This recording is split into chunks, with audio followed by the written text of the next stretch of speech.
হে দুনিয়ার মানুষেরা, তুমি বাঁচার জন্য এরকম ভাবে কাছের গ্লাসে পালাও না কেন, তুমি যেখানে পালাও না কেন, আল্লাহ রাব্বুল আলামিন যখন তোমার মৃত্যু লেগে রাখছে, ইযা জাআ আজালুহুম লা ইস্তাখিরুনা সাআতাও ওয়া লা ইস্তাকদিমুন। হে দুনিয়ার মানুষেরা, আমি আল্লাহ তোমাদেরকে জানাই দেই, যখন তোমার মৃত্যু আমি লিখে রাখছি, ওই সময় তোমার মৃত্যু হবে। 1 মিনিট আগে হবে না, আবার 1 মিনিট পরে হবে না।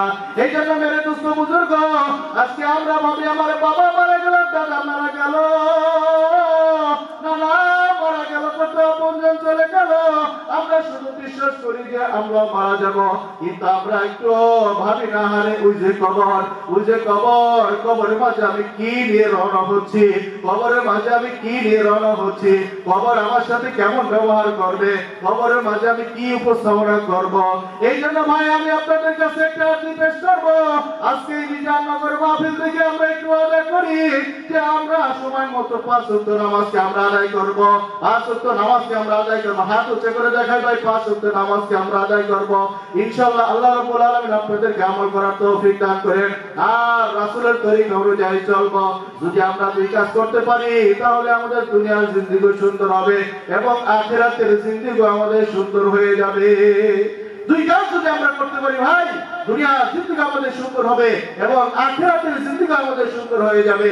ভাই কেউ আমরা মৃত্যুবরণ করতে চাই না, আমরা কেউ আমরা এই দুনিয়া থেকে যাইতে চাই না। আরে নবী আলাইহিস সালাম যারা ছিলেন, তারাও এরকম ভাবে দুনিয়া থেকে তারাও যাইতে চান নাই। এক নবী, তিনি তার ছেলেকে এরকম ভাবে তার কিছু হায়াত দিয়ে দিয়েছে, কিছু হায়াত দিয়ে দিয়েছে। এবার আজরাইল আলাইহিস সালাম একটু এরকম ভাবে মশকরি করে বলতেছে, আপনার তো সময় শেষ, আপনার তো সময় শেষ। তো এই যে এত সময় আপনার ছিল, এত বছর আল্লাহ রাব্বুল আলামিন আপনাকে দিয়ে পাঠাইছিলেন, এখন আপনার সময় শেষ। সে হিসাব করে দেখে, না আমার তো এখনো এত বছর হয় নাই, কিছু সময় বাকি আছে। ওই যে আপনার সন্তানকে আপনি দিলেন, আপনার সন্তানকে যে দিয়েছিলেন, এই জন্য শেষ। কয় না, তাইলে ফিরে নিলাম, কয় তাইলে ফিরে নিলাম, তাহলে হ্যাঁ ফিরে নিলাম। তার এরকম যাইতে মনে চায় নাই। হযরত সুলাইমান আলাইহিস সালামের যখন এরকম ভাবে আজরাইল আলাইহিস সালাম চলে আসছে, মৃত্যু হয়ে যাবে, সুলাইমান আলাইহিস সালাম বলেছিল, এই এখনো যদি আমি চলে যাই, তাহলে এই মসজিদ তো শেষ হবে না, আমি আল্লাহর সাথে কথা বলি, তুমি আজরাইল একটু অপেক্ষা করো।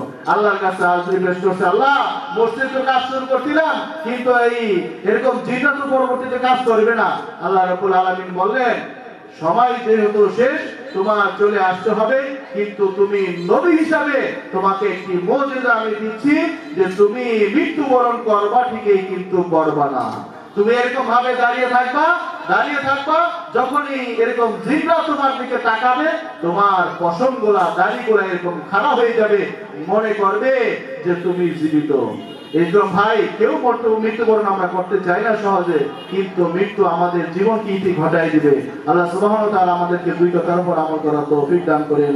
আমিন। আখির দাওয়ানা আলহামদুলিল্লাহি রাব্বিল আলামিন।